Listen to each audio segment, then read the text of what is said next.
যে বুদ্ধিমানের পরিচয় দেওয়া উচিত, আর বুদ্ধিমানের পরিচয় ওর ভিতরে ফুটে উঠবে যে সময়ের মূল্য দিবে। আর এটা দুনিয়ার ভিতরেও সত্য। দুনিয়ার ভিতরে যারা সময়ের মূল্য দেয়,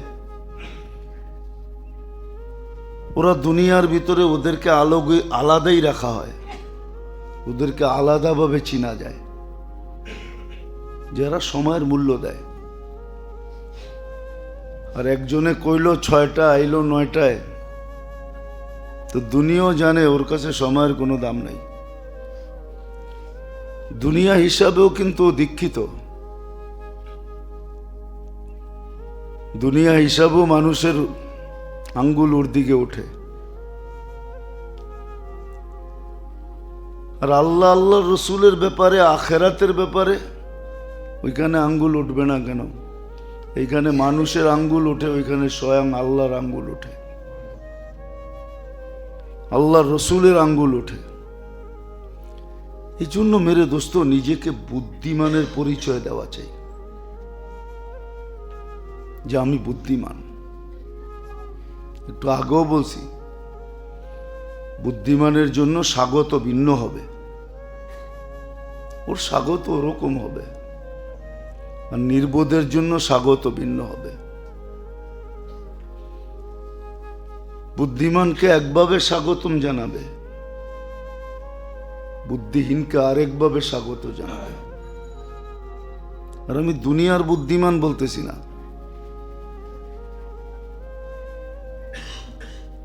আল্লাহ আল্লাহ রসুলের কাছে বুদ্ধিমান। দুনিয়ার কাছে বুদ্ধিমান হইলে আর কতক্ষণ হবে? যতক্ষণ জীবন আছে, এরপরে তো আর কেউ বুদ্ধিমান বলবে না।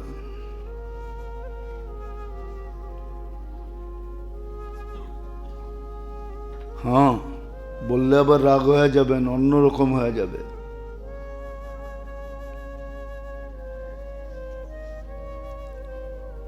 দুনিয়ায় বুদ্ধিমান কতক্ষণ বলে? যতক্ষণ হায়াত আছে, তারপর আর বুদ্ধিমান বলবে না। কিন্তু বুদ্ধিমান চিরদিন বুদ্ধিমান। জান্নাতে যাওয়ার পরও ওর পজিশন ভিন্ন। প্রতি শুক্রবারে যখন আল্লাহর এখানে দাওয়াত খাইতে যাবে, তো ওর 4টা সবার আগেই থাকবে, ওইখানেও ওর পজিশন ভিন্ন, ওর পজিশন ভিন্ন। স্টেডিয়ামের গ্যালারি কিন্তু নিচের থেকে উপর দিকে যায়। কি সবার পিছে যে বসে, আপনি কইবেন সবার মাথার উপরে বসে, ঠিক না? কি এটাই তো সবার। কিন্তু সিটিং এর পজিশনে ও পিছে না আগে? টিকিট হিসাবে পিছনে না আগে? কিন্তু ও তো দূরের উপর থেকে মাঠ দেখতেছে, আপনার চেয়ে ভালো। তাকাইলে তো বোঝা যায় যে ও সবার মাথার উপরে বয়ে রয়েছে, মনে হয় বেশি দাম দিয়ে টিকিটটা কিনছে, ঠিক না? এরকমই পজিশন ভিন্ন হবে। শুক্রবারে যখন আল্লাহর কাছে যাবে, তো পজিশন এরকমই ভিন্ন হবে, বুদ্ধিমানের পজিশন আগেই হবে। সত্য এটাই। আজকে তো মানুষ জমিন নিয়ে মারামারি করে, পচা জমিন নিয়ে। প্রথম কাতার নিয়ে তো কেউ মারামারি করে না, নাহলে তো প্রথম কাতার নিয়ে মারামারি হতো। আল্লাহ রসুল তো এটাই বলছে, আমার উম্মত যদি জানতো প্রথম কাতারে কি রাখা আছে, তো এটা নিয়ে ঝগড়া হতো যে আমি প্রথম কাতারে বসবো, আর প্রথম কাতার দখল করার জন্য সবার আগে আসবো। এখন তো কিছু দখল করার জন্য সবার আগে চলে যায়, যে আগে যায় অন্য ওই দখলে।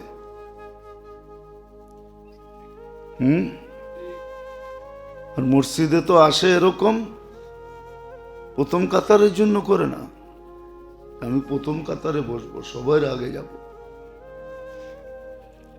আবার এটাও বলে দিছে, প্রথম কাতার আলায় যদি অন্য কাউরে একরাম করলো, সম্মান দেখায়া তার জায়গাটা ছেড়ে দিল, তো 40 দিন পর্যন্ত প্রথম কাতারের সওয়াব পাবে।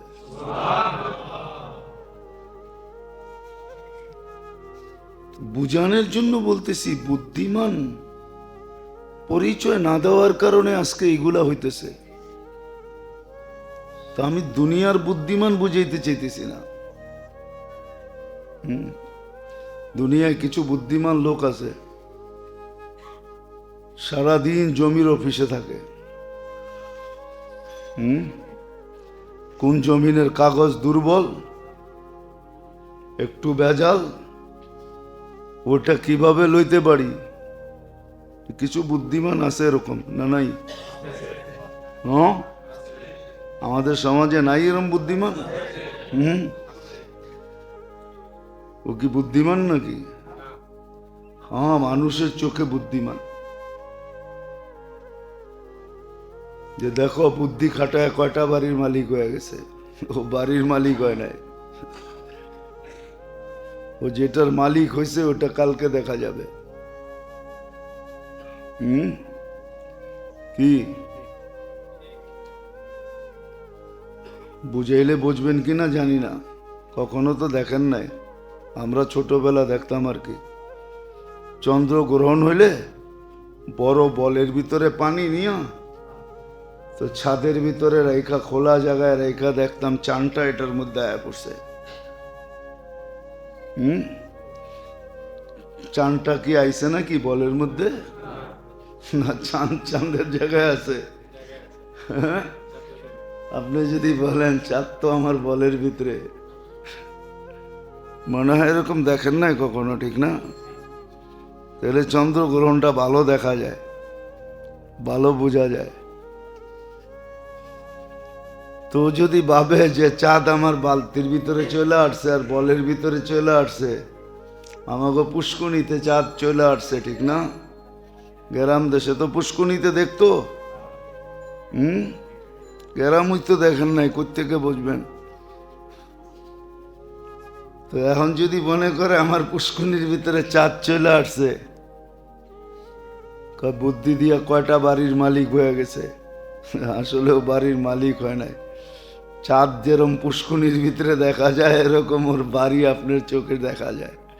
আসলেও বাড়ির মালিক হয় নাই, কালকে বোঝা যাবে কার মালিক হয়েছে। তো যেটা বুঝাইতেছিলাম, আল্লাহ করুক বুঝে আসুক, আল্লাহ করুক আমরা শিখি। শিখলে আমি বুদ্ধিমান হইতে পারবো। এই জন্যই আল্লাহ সময়ের মূল্য নির্ধারণ করছেন।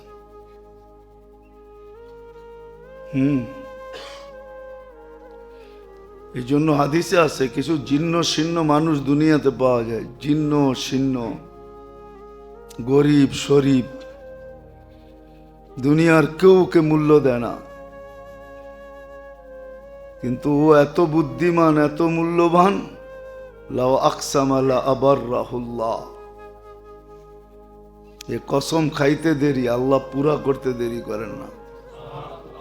কিন্তু ওরা কসম খায়ও না, ওরা জানে এইখানে খায়া কি করব, ওইখানে যে খাবো। আজকে দেখায় কি করব, কালকে দেখাবো।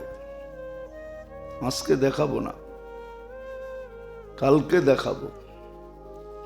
আজকে দেখাইলে কম লাগবে, কালকে দেখাইলে অনেক লাগবে, দিলে অনেক লাগবে। আছে সত্য, এরকম লোক আছে, জীর্ণ শীর্ণ, গরিব শরীফ, দুনিয়ায় কোনো মূল্য নাই, কিন্তু আল্লাহর কাছে বড় মূল্যবান, বড় বুদ্ধিমানও। এই জন্য হাদিসে জোর দিয়া বলা আছে, বেহুদা কথার থেকে বাঁচো। যেই কথায় কোনো উদ্দেশ্য নাই, কোনো লাভ নাই, এতটুক পর্যন্ত বলা আছে যে ঘরে ঢুকা জিজ্ঞাসা করো না কি পাকাইছো, একটু পরে তো তোমার সামনে এমনি আসবে, তখন তো দেখা নিবা যে কি পাকাইছে। না ভালো পাকাইলে এখন স্বাদ লাগবে, খাওয়া ছাড়া তো স্বাদ লাগে না, লাগে? না খারাপ পাকাইলে অমজা লাগবে, নাম শুই না তো মজা অমজা বোঝা যায় না। অনেক সময় তো শাকও মজা হয়, ঠিক না? মজা হয় না? অনেক সময় দেখা যায় কাঁচামরিচও মজা লাগে বিরাট, কাচ্চির চেয়ে বেশি। জান না এমন জায়গায় যেখানে মরিচ পাওয়া যায় না, ওরা মরিচ খায় না। 2-3 মাস কাটায় আসেন বাংলাদেশে, আইসা যখন কাঁচামরিচ দেখবেন তখন আপনি খাইবেন আর কইবেন যে আহারে, ঠিক না? জীবনে তো হয় না এরম কোনো দিন, হইলে না বসতেন যে কি মজা লাগে, তখন ডাইল ভাত কিরম মজা লাগে।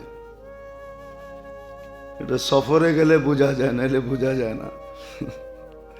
আমাদের জীবনে বহুতবার এরকম আছে, মনে হয় যে জীবনে খাই নাই, মনে হয় এরম করে খাইতেছিলাম। তো যা হোক, যেটা বুঝাইতেছিলাম যে সবচেয়ে বড় বুদ্ধির পরিচয় এটা, বুদ্ধিমানের পরিচয় এটা, যে মানুষ নিজের সময়কে মূল্যায়ন করে। সার কথাই এটা, সময়কে মূল্যায়ন করা। এখন কি দ্বারা করব এটা আমার ইচ্ছা। যেমন হাদিসে আছে, শুক্রবার সারাদিন দুরূদ পড়ো। আল্লাহ রসুল হুকুম দিছে শুক্রবারে আমার উপরে বেশি বেশি দুরূদ পড়ো। সপ্তাহে একদিন দুরূদের জন্য রাখা। কয়জন দুরূদ পড়ছি আর পড়ি? দুরূদ তো কঠিন না। আল্লাহুম্মা সাল্লি আলা মুহাম্মদ, দুরূদ হয়ে গেল।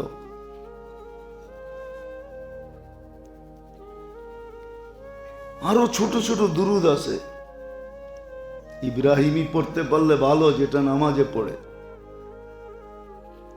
কিন্তু আরো ছোট ছোট দুরূদ আছে। শুক্রবার তো শুরু হয়ে গেছে, গতদিন যখন সূর্য ডুবছে শুরু হয়ে গেছে, আজকে সূর্য ডুববে, শুক্রবার শেষ হয়ে যাবে। উচিত তো ছিল, কিন্তু এই মজলিসেও তো কেউ নাই যে আমি শুক্রবারে 1000 দুরূদ শরীফ পড়ি, 500 পড়ি, 700 পড়ি, 200 পড়ি, 100 তো পড়ি না।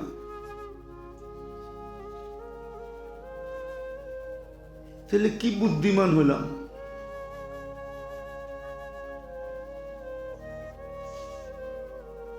বড় বড় সওয়াব তো আছে।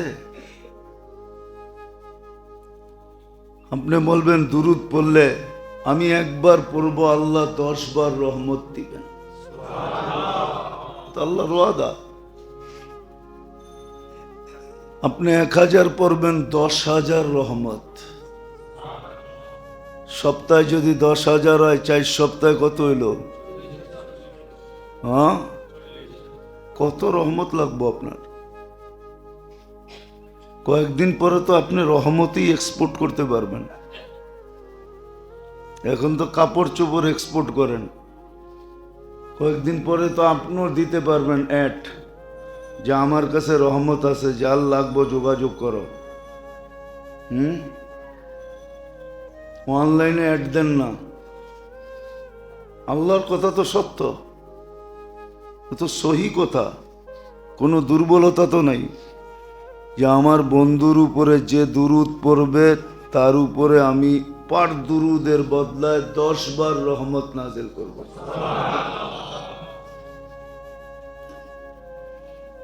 যদি মাসে 40,000 হয়, বৎসরে কত হইল?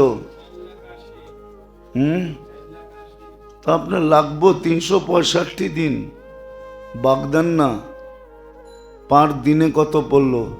4,80,000 রে। এতটি তো ডেলি আপনার দরকার হবে না।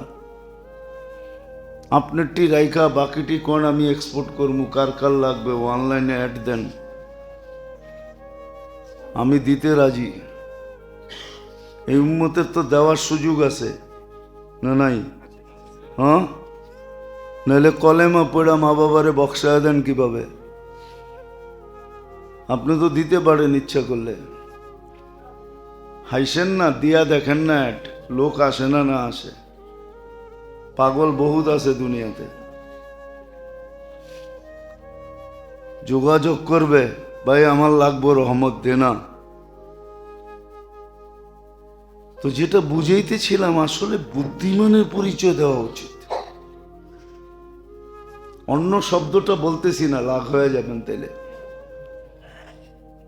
বোকার পরিচয় দেওয়া ঠিক না। আমরা তো সব বোকার পরিচয় দিতেছি, বুদ্ধিমানের পরিচয় দিতেছি না। বোকার পরিচয় দিতেছি, বুদ্ধিমানের পরিচয় দিতেছি না। না নিজে বুদ্ধিমান হইতেছি, না পরিবারকে বুদ্ধিমান বানাইতেছি। পরিবারও বুদ্ধিমান বানাইতেছি না। উচিত পরিবার পরিজনকে বুদ্ধিমান বানানো।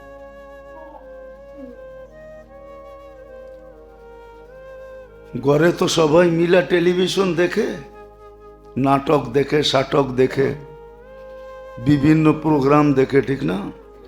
কি কিছু কিছু জিনিস আছে না সবাই মিলা দেখে? কি দেখেন না? রাগ হয়ে গেলেন? হ্যাঁ, তো সবাই মিলা কবে বসে এই আলোচনা করছেন যে আমরা বুদ্ধিমান হওয়া দরকার? এটা কেন করি না? কি এই সিরিয়াল সেই সিরিয়াল সবাই মিলা দেখে, ঠিক না?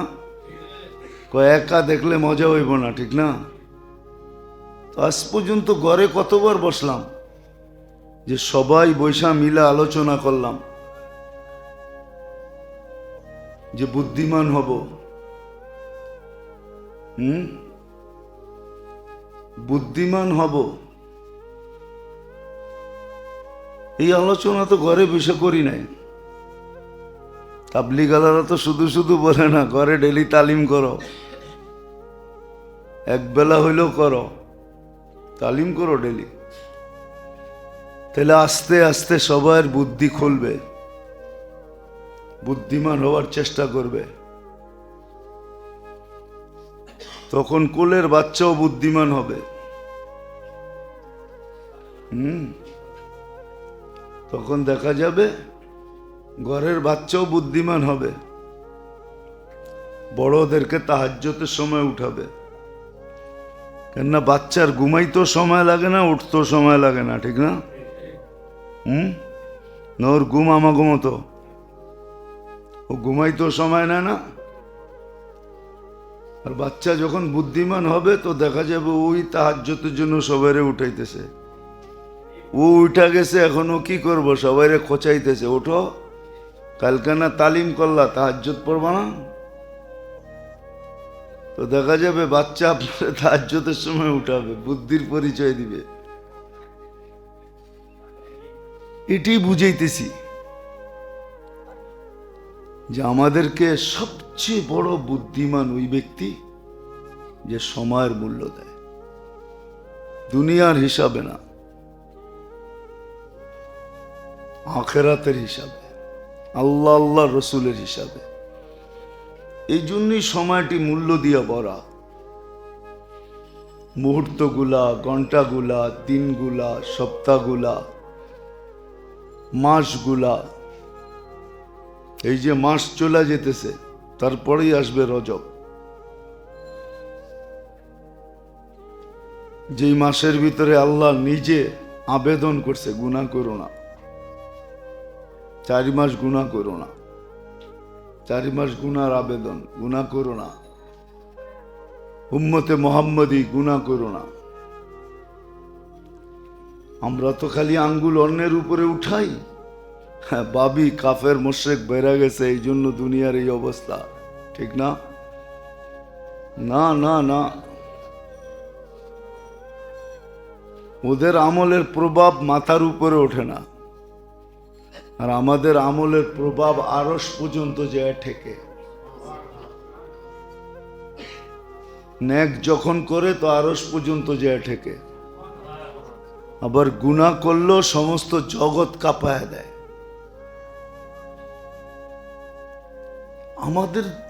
আমাদেরটারই প্রতিক্রিয়া হয়, ওদেরটা কোনো প্রতিক্রিয়া হয় না। ওদেরকে তো বলাই আছে তামাত্তাউ কালিলান ফাইন্নাকুম মুজরিমুন, অল্প কয়েকদিন ফুর্তি করার মতো করে নাও, কেন তারপরে তো আর তোমার ফুর্তি করার কোনো সুযোগ হবে না। আর মুসলমানকে বলছে একটু সবর করে নাও, ফাসবির, একটু সবর করো।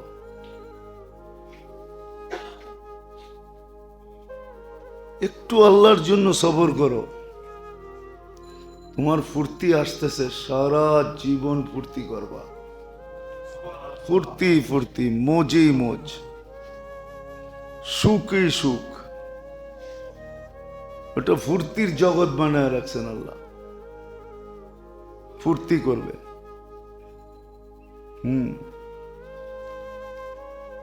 কোনো ফুর্তির নিষেধ নাই। মা তাস্তাহি, যেমন ফুর্তি করতে মন চাবে এমন করবে। তোমার মনের বিরুদ্ধে কোনো আমরা যাব না, তোমার মন মতো হবে। এই জন্য বুদ্ধিমানের পরিচয় দিই। এই জন্য শিখা উচিত।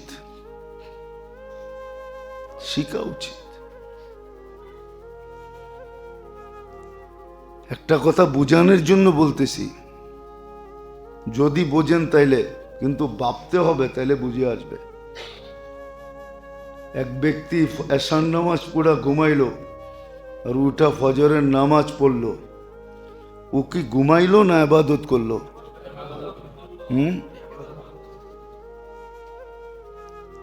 ও তো ঘুমাইলো। আপনি তো উল্টা বলতেছেন। দুনিয়া দেখলো ঘুমাইলো, ঘরালারা দেখলো ঘুমাইলো, ও নিজেও তো কয় এসব পুরা ঘুমাইছি, একবারে ফজরের সময় উঠছি। আসলে কি ঘুমাইছে? কি করছে? মনে হয় বুঝাইতে পারি না। এটাই তো বুদ্ধিমান। ঘুমায়া শরীরটারও চাঙ্গা করলো, আবার কি সারা রাত্র ইবাদত করলো। তো বুদ্ধিমান তো এটাই। দুনিয়া তো দেখলো ঘুমাইলো, তো ঘুমাইলো না। আল্লাহ তো এই সিস্টেমও রাখছে। সিস্টেমটা দেখেন না আপনি। নাক ডাইকা ঘুমায়া চাঙ্গা হইল, কিন্তু আসলে ও ইবাদত করলো। নাহলে কেন বলবে নাউমুল আলিমি খায়রুম মিন ইবাদাতিল।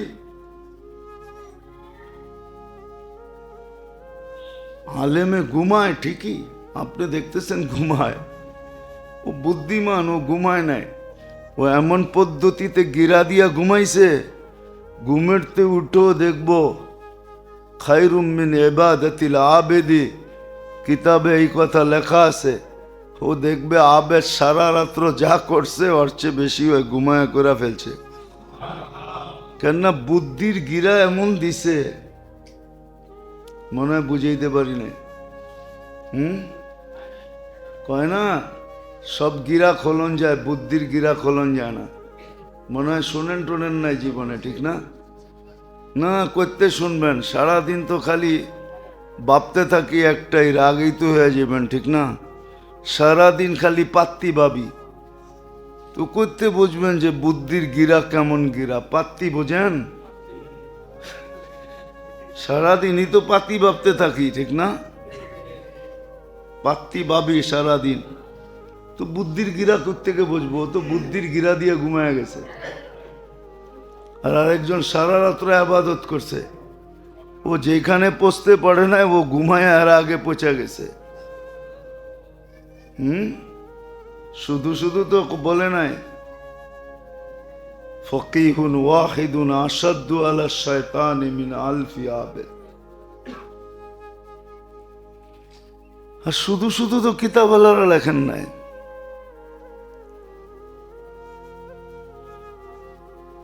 একদম সোহবতে বা আউলিয়া বেহতে রস সদ সাল তত বেরিয়া, রিয়াহীন 100 বৎসর এবাদতের চেয়ে আল্লাহওয়ালাদের সোহবতে একটু সময় বসা আরো উত্তম।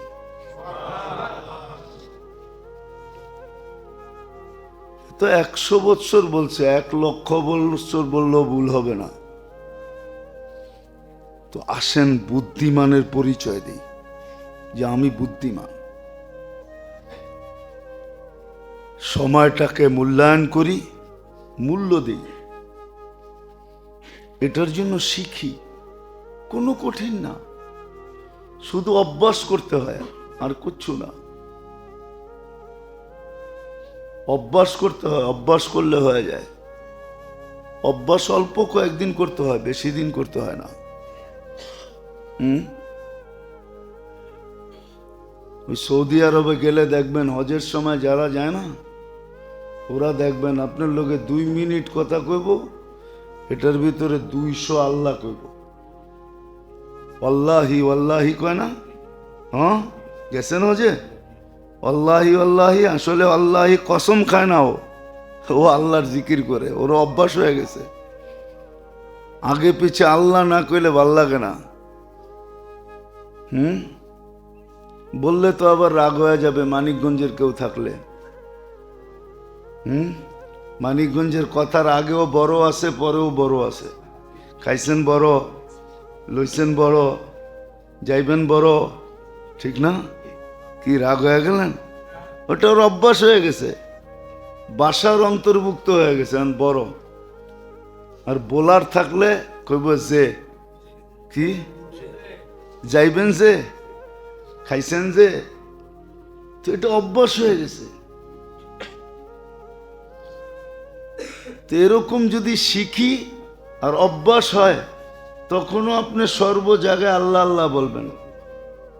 কি? আর আল্লাহ বলল বলা মানি 40 নাকি, আল্লাহ 40 নাকি, কমসে কম। বড়টা বললাম না, ছোটটা বললাম। আল্লাহ বললে, হ্যাঁ, যদি 100 বার আল্লাহ হয় ডেলি, কত? 4000 নাকি, ঠিক না? কি 50টা গুনার নাম বলতে পারবেন? 400 গুনাহ করবেন তো দূরের কথা। একজনও তো গুনার উপরে PhD এলাহানে নাই যে 50টা গুনার নাম বলতে পারবে।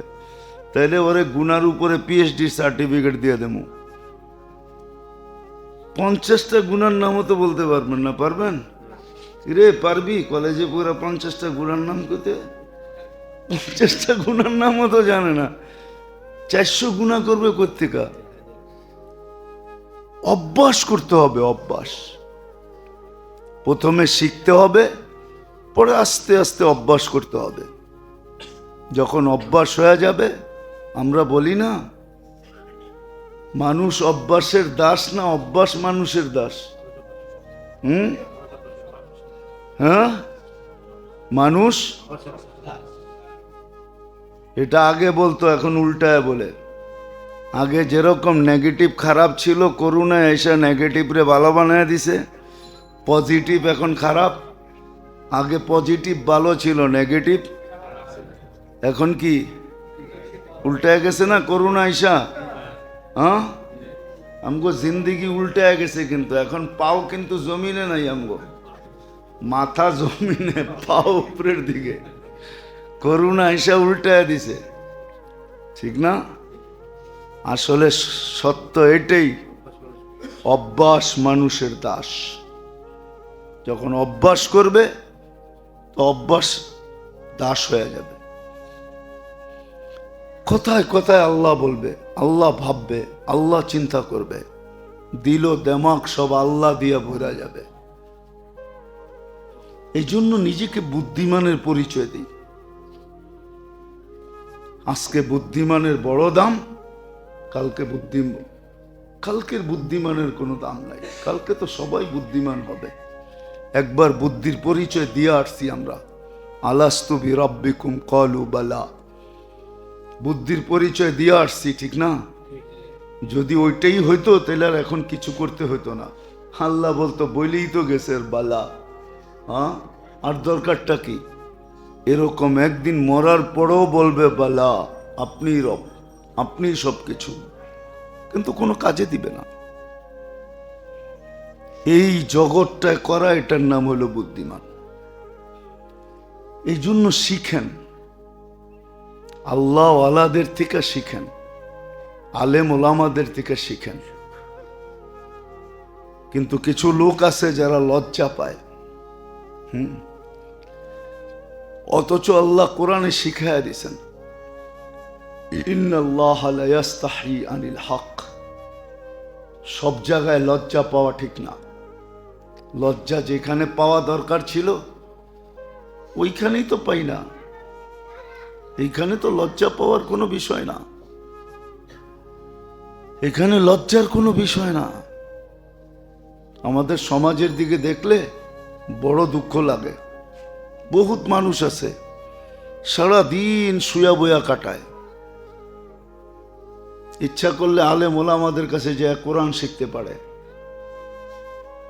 সূরা কেরাত শিখতে পারে, তসবিহ তাহলিল শিখতে পারে। আরে ডেলি 1 ঘন্টা দিলেও তো আল্লাহর কাছে 10 ঘন্টা লেখা হয়, 2 ঘন্টা দিলে 20 ঘন্টা লেখা হয়, 2.5 ঘন্টা দিলে 25 ঘন্টা লেখা হয়। লজ্জার কিছু না। আপনি লজ্জা মনে করতেছেন এটারে? এটা শয়তান বুঝাইছে যে এটা লজ্জার বিষয়। হায় হায় যাই না ফেলবে, আমি বুড়া হয়ে গেছি, আমার এটা ঠিক না ওইটা ঠিক না, দোষ ধরা পড়া যাবে। এই জন্য তো কবি লেখছে, উর্দু বুঝবেন কি বুঝবেন না জানি না, दवा और परहेज से जी चुड़ाए यूं ही रफ्ता रफ्ता मरज को बढ़ाए। दवा और परहेज से जी चुड़ाए, বুঝছেন?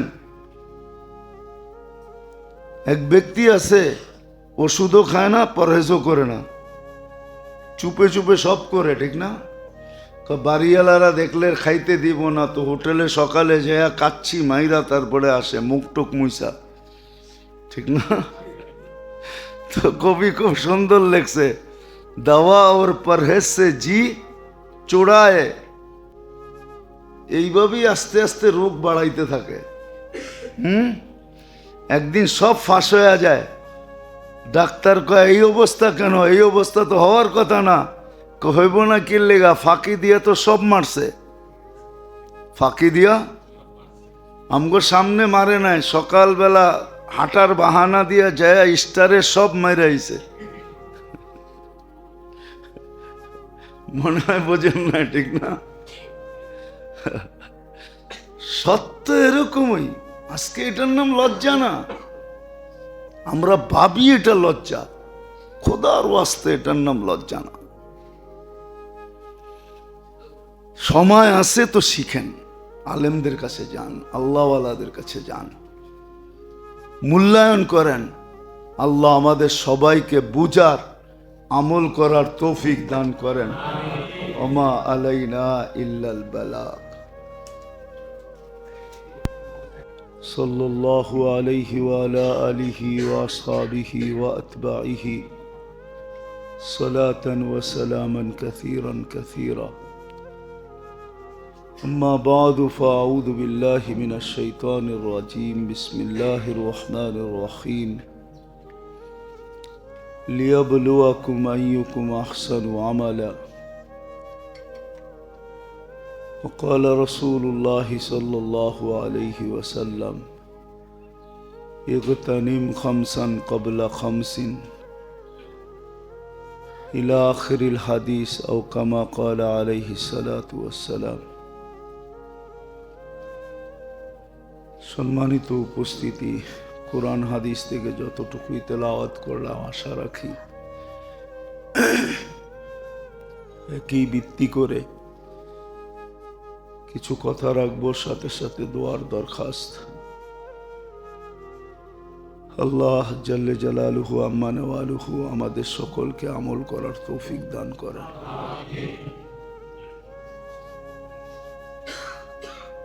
সময়ের মূল্য দেওয়া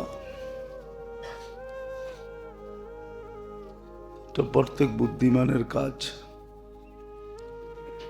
যে নিজেকে বুদ্ধিমান ভাবে যে আল্লাহ আমাকে বিবেক দিছে, বুদ্ধি দিছে, বিদ্যা দিছে, ন্যূনতম বিবেকও যদি থাকে, বুদ্ধি যদি থাকে, বিদ্যা যদি থাকে, তো তার কাজ ছিল সময়কে মূল্য দেওয়া বা সময়কে মূল্যায়ন করা। এটা বুদ্ধিমানের সবচেয়ে বড় কাজ ছিল। এই জন্যই আল্লাহ সময়কে মূল্যবান বানাইছেন। সময়ের প্রত্যেকটা মুহূর্ত আল্লাহ আল্লাহ রসুলের কাছে বড় মূল্যবান।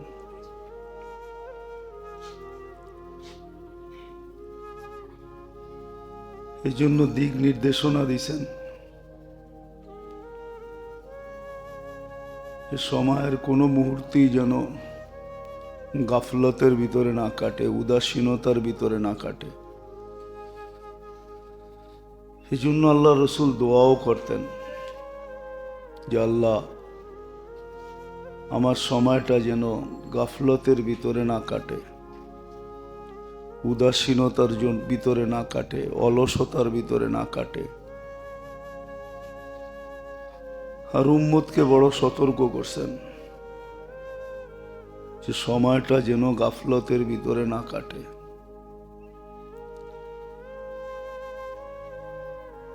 ব্যস্ততা ব্যতীত যেই সময়টাই বাঁচে, এমনকি ব্যস্ততা যদি হাতে থাকে তো মুখ যেন উদাসীনতার ভিতরে না থাকে। ব্যস্ততা যদি মুখের ভিতরে থাকে তো বাকি অঙ্গ যেন উদাসীনতার ভিতরে না থাকে। না, উদাসীনতা মানুষের জন্য বিরাট বড় একটা লানত। আর যুক্তিতে এটাই বোঝা যায়, কেননা জীবনের সময়টা কারো জন্য অপেক্ষা করে নাই, কারো জন্য অপেক্ষা করবে না। মানুষ সময়ের জন্য অপেক্ষা করে যে এই সময়টা কখন আসবে, ওই সময়টা কখন আসবে, কিন্তু সময় কারোর জন্য অপেক্ষা করে না। সে আসে, আবার তার গতিতে সে অতিবাহিত হয়ে যায়। এই জন্য সবচেয়ে বড় বুদ্ধিমানের পরিচয় যে সময়কে মূল্যায়ন করে। আর এটা আমাদের কথা না, সময়টা যিনি তৈরি করছেন ওনার কথা। সময়টা আল্লাহ তৈরি করছেন। এই জন্য কোরআনে সুস্পষ্ট আছে যে সূর্য উঠা আর ডুবা, রাত্র দিন আসা, এটা তোমাদের সময়ের হিসাবের জন্য। তো সবচেয়ে বড় বুদ্ধিমান ওই ব্যক্তি, বুদ্ধির পরিচয় উনি দিল যে সময়ের মূল্যায়ন করল। এই জন্য আল্লাহ সময়গুলাকে বড় মূল্যবান বানাইছেন। সময়গুলা মূল্য দিয়ে ভরা। একটা মুহূর্ত এরকম নাই যে মুহূর্তটার মূল্য আল্লাহ না দিছেন, মূল্য নির্ধারণ না করছেন। এরকম একটা দিন নাই, এরকম একটা মাস নাই, এরকম একটা সপ্তাহ নাই, এরকম একটা শ্বাস নাই যে আল্লাহ মূল্যায়ন না করছেন।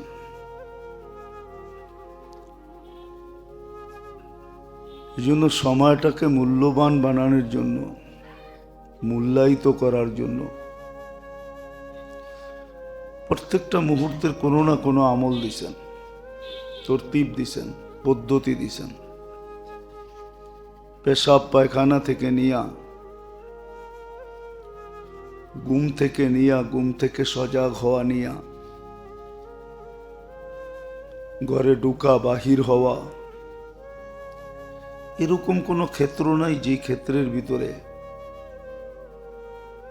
আল্লাহ আল্লাহ রসুলের পক্ষ থেকে কোনো আমল না আসে। আর আমলটা দেওয়ার উদ্দেশ্য এটাই যে সময়টা যেন মূল্যায়িত হয়।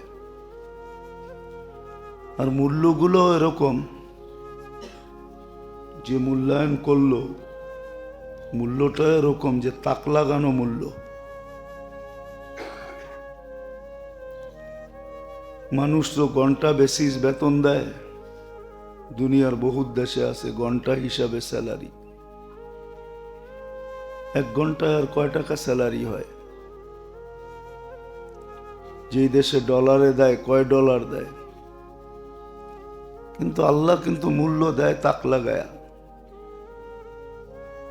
যে মূল্যটা দেয় ওটা তাক লাগায়া দেয়। সুবহানাল্লাহ বললে সৌরজগতের অর্ধেক বোঝা যায়। এর চেয়ে বড় তাক লাগানো কি হতে পারে? হ্যাঁ, ওই ব্যক্তির জন্য যে এটা বোঝে। আর যে বোঝে না সে সারাদিন বকতে বকতে সময় কাটায় দিবে। কত মানুষই তো আছে ঘুমের থেকে উঠা বকা শুরু করে একবারে ঘুম পর্যন্ত বকতেই থাকে। হাজারো মানুষ পাওয়া যাবে, লাখো কোটি মানুষ পাওয়া যাবে সারাদিন বকতে থাকে। আবার অনেক কম লোক পাওয়া যাবে, আছে কিছু লোক, নাই যে এরকম না, যে ঘুমের থেকে উঠা দোয়া কালাম জিকির জিক্র তেলাওয়াত তসবিহ তাহলিল সারাদিন মুখ এটার ভিতরে লাগায় রাখে। এটাও পাওয়া যাবে, কিন্তু প্রথমটার সংখ্যা বেশি। সারা দিন বকবক করতে থাকে। যতবার সারাদিন বকবক করে অতবার তসবিহ তাহলিল পড়লে বহুত আগে কুতুব হয়ে যেত।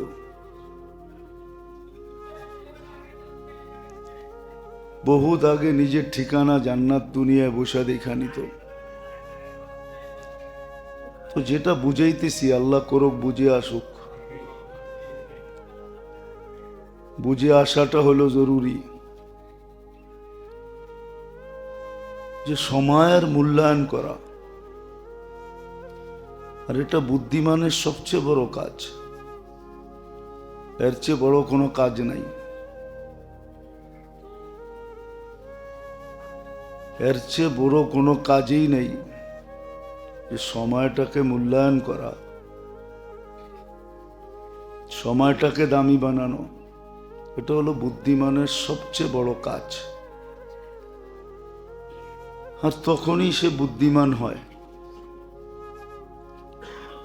মানুষের কাছে হোক আর না হোক, কিন্তু বুদ্ধি যিনি দিছেন ওনার কাছে হয়, ওনার কাছে প্রশংসার পাত্র হয়। আর হাজারো মানুষের প্রশংসা আল্লাহ করছেন, কোরআনে আছে, হাদিসে আছে। আল্লাহ মানুষকে, দুনিয়ার মানুষ মানুষকে বিজ্ঞানী বলে, আর আল্লাহ একদলকে বিজ্ঞানী বলে, উলাইকা উলুল আলবাব। এরাই সবচেয়ে বড় বিজ্ঞানী, এরাই সবচেয়ে বড় বুদ্ধিমান। হাদিসে এদেরকেই বলছে আল কাইয়িস, এরাই বড় বুদ্ধিমান, যে সময়টাকে মূল্যায়ন করছে। কেন সময়টা মূল্য দিয়ে ভরা। আর হিসাব কিতাব তো এটারই হবে। সবচেয়ে বড় নেয়ামত হলো সময়। হায়াতটা বড় নেয়ামত। নাইলে মানুষ হায়াতের বিনিময়ে, জীবনের বিনিময়ে সম্পত্তি মানুষের হাতে উঠাইয়া দিতেন না, টাকা পয়সার গাঠটি দিয়া দিতেন না। মানুষ বইলা বেড়ায় সব লয়া যাও, আমারে ছেড়া দাও, আমারে জানটা বাঁচাও। কেন বলে? সময়ের দাম অনেক। হায়াতের দাম অনেক, কিন্তু আফসোস তো এটাই, ভাবে কয়জন? সময়টা যে মূল্যায়ন করতে হবে, আর এটাই বুদ্ধির পরিচয়।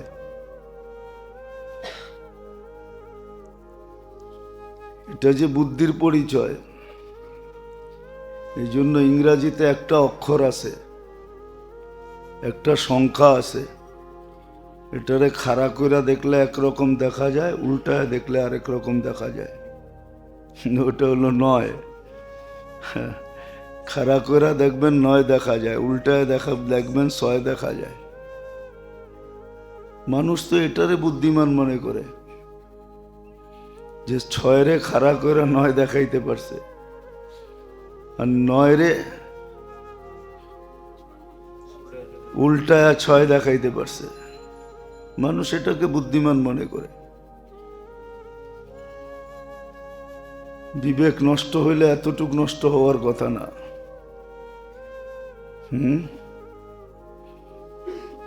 ইলিশ মাছ, কিছু মাছ আছে পচা গেলে গাটা বানায় খাওয়া যায়,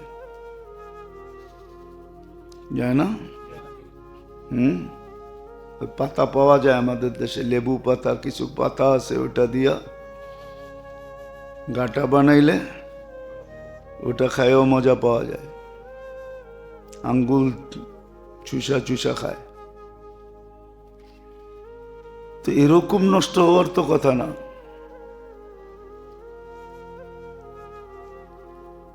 যে দুনিয়ায় বুদ্ধিমান পরিচিত হলো, এই জন্য তো আলী রাদিয়াল্লাহু তাআলা আনহু বলছেন, ওই মানুষগুলা দেখলে কানতে মনে চায় যে দুনিয়ার বিনিময়ে আখেরাতকে নষ্ট করে। বুঝে তো আসবে অবশ্যই, কেননা কোরআন তো মিথ্যা হইতে পারে না, ওটা তো চিরসত্য। বুঝে একদিন আসবে,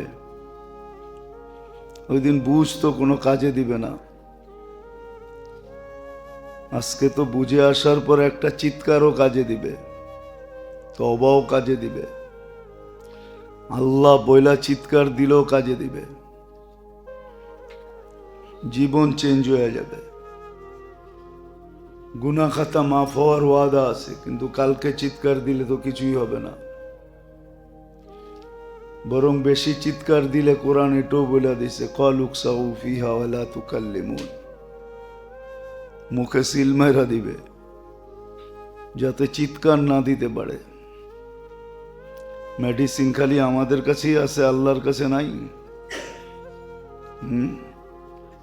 না সব দিয়া খালি হয়ে গেছে, না বয়স হওয়ার কারণে বুড়া হয়ে গেছে, দীর্ঘদিন থাকার কারণে সবকিছু লোপ পাওয়া গেছে। এরকমই তো মনে হয়। যদি সবটাই না হয় তাহলে উদাসীন কেন? তাহলে ভাবি না কেন? বুদ্ধিমানের পরিচয় দেই না কেন? তাহলে তো বুদ্ধিমানের পরিচয় দেওয়ার কথা, সময়কে মূল্যায়ন করা। সময়টাই তো জীবনের আসল, এটাকে মূল্যায়ন করা উচিত তো ছিল বুদ্ধিমানের পরিচয় দেওয়া। কেননা বোকাদেরকে একভাবে উঠাবে, বুদ্ধিমানদেরকে আরেকভাবে উঠাবে। বোকাদের জন্য স্বাগতম একরকম, বুদ্ধিমানের জন্য স্বাগতম আরেক রকম। সব তো সুস্পষ্ট ভাগে ভাগে বলা আছে, বুদ্ধিমানরে কিভাবে উঠাবে, বোকাদেরকে কিভাবে উঠাবে, সব তো বলা আছে। না বলতেন, লুকায়া রাখতেন, আমা হুয়া আলাল গায়বি বিদানিন, সবই তো প্রকাশ করে দিলেন। উদাহরণ দিয়া দিয়া দিয়া দিয়া দিয়া দিয়া বুঝাইলেন, লজিকলি বুঝাইলেন, যাতে আকলে ধরে। এত বেশিও দেন নাই যে আকলের পরিধির বাইরে চলে যায়, এত ক্ষুদ্রও দেন নাই যে আকলে বোঝা যায় না, ক্ষুদ্র জিনিস আকলে বোঝা যায় না।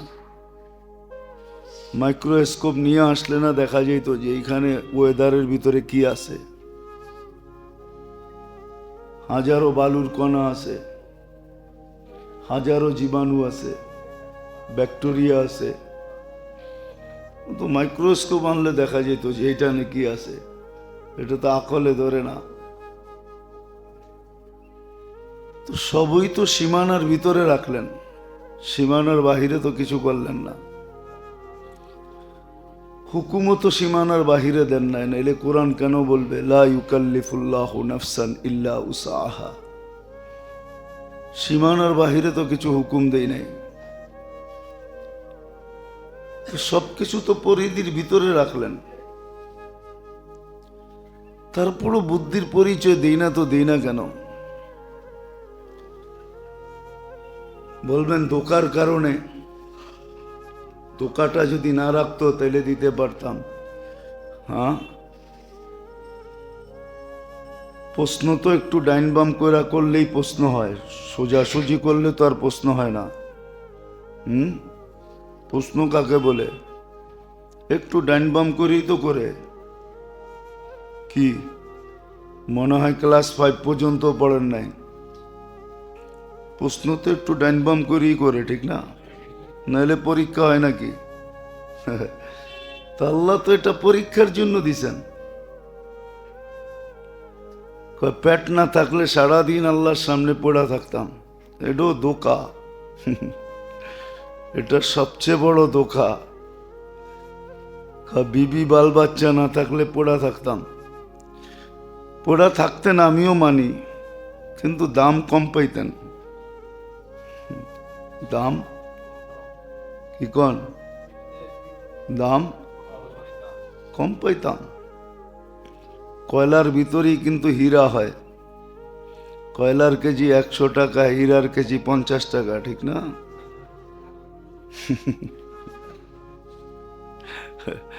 কত নাইলে 150 টাকাই হইব।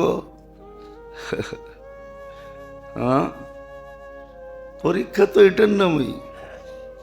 এই জন্যই তো দামগুলো এরকম রাখছেন, উঁচা উঁচা মোটা মোটা দাম রাখছেন। এরকম দাম রাখছেন যেটা না ধারণা করতো মাঝে মাঝে কেমন জানি লাগে যে এতটুক শব্দের উপরে এত সওয়াব কেন দিবে। ঠিক না? আল্লাহ এটাই বুঝায় যে হীরা না চিনলে তো কাছেই মনে হয়, কাচ, ঠিক না? হীরা তো দেখতে কাচের মতোই সাদা, ঠিক না? তো হীরা না চিনলে তো কাছেই মনে হয়, ঠিক না? কি সোনা না চিনলে পিতল দিয়েও ধোকা খায়, ঠিক না? না খায় না মানুষ? ইমিটেশন দিয়েও তো ধোকা খায়। ঢাকা শহরে খুঁজলে কত মহিলা পাওয়া যাইব, রিক্সাওয়ালারা ধোকা দিয়ে ইমিটেশন দিয়ে চলে গেছে। হ্যাঁ, কি কত ভালো ভালো পুরুষ ধোকা খাওয়া যায়। কয়েকদিন আগে চলছিল না পিলার লয়া, কি মনে হয় মনে নেই? জমিনের পিলার লয়া চলছিল না খুব, কত ভালো ভালো মানুষ ধোকা খাওয়া গেছে, কোটি কোটি টাকা ধোকা খাওয়া গেছে। এখন কারো কাছে বলতেও পারে না, কেননা বললেও ঘরেও বলতে পারে না, ঘরে বললেও ঝাড়ু দিবে। বলবো আমাকে সামনে তো বড় বাপ দেখাও, নিজেরে খুব মনে করো। এত বোকা তুমি, আগে জানলে তো সংসারই হইতো না। যে তুমি এত চালাক। তো কত মানুষ ধোকা খেয়ে গেছে এই পর্যন্ত, না খায় নাই? হাজারো মানুষ ধোকা খেয়ে গেছে। তো সময়ের মূল্য যে দিল সেই বুদ্ধিমান। যদিও ভাবতে কষ্ট লাগে যে এতটুকুর উপরে এতটি বিনিময়, তুমি চিনবাটা কি? তুমি চিনলে না, চিনলে বলতা ঠিকই আছে। চিনলে বলতা ঠিকই আছে। আল্লাহ বললে যে সওয়াব মিলে ওটা যে আল্লাহ চিনছে ও বলবে ঠিকই আছে, হ্যাঁ আল্লাহ হিসাবে এতটুকুই পাওয়া সমচীন যোগ্য। কেন আল্লাহর নাম নিছে, কার নাম? আল্লাহর নাম নিছে। সুবহান আল্লাহ এটা আল্লাহর নাম নিছে, আলহামদুলিল্লাহ এটা আল্লাহর নাম নিছে। তো ওনার নামের উপরে যা দিছে এটাও একদিক দিয়ে লজিকলি তাকাইলে দেখা যায় কমই হয়েছে, কিন্তু মাঝে মাঝে বিবেক বলে 2 সেকেন্ডে এত, এটা হয় কি কইরা? তো যার বিবেকের সমস্যা আছে সে বলে হয় কি কইরা? এত বড় বড় সওয়াব এটা হয় কি কইরা? অনেকে বইলা ফেলে।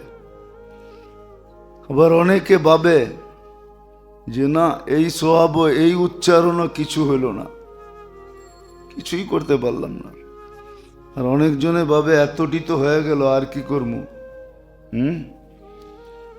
এই জন্য কিছু হাজি আছে দেখবেন হজের আগে যেরকম হজের পরও ওরকমই, শুধু আলহাজ লেখে আর কি। হজের আগে যেরকম, আবার অনেকে দেখবেন হজের পরে আরো বাইরা যায়। উনি কয় পিছনের সব মাফ হয়ে গেছে, যতটি রাখা আছে এটি দিয়ে তো জিন্দগি শেষ হয়ে যাইব, তারপরও যা থাইকা যাইব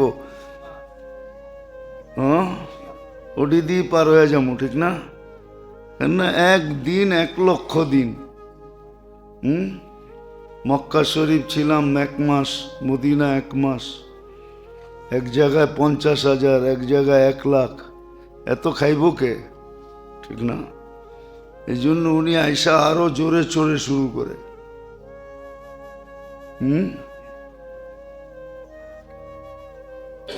শুনছি, সত্য কি মিথ্যা এটা জানি না, শুনছি একবার।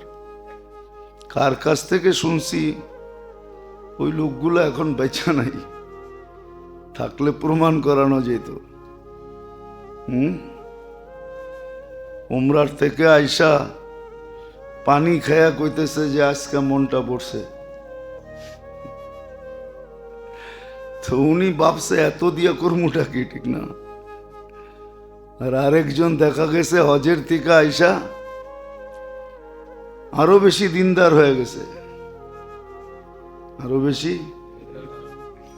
ও ভাবতেছে কাছে গেছি আর দূরে যায় লাভ কি, কাছে যত যায় তত আর মন বড়ে না, ঠিক না?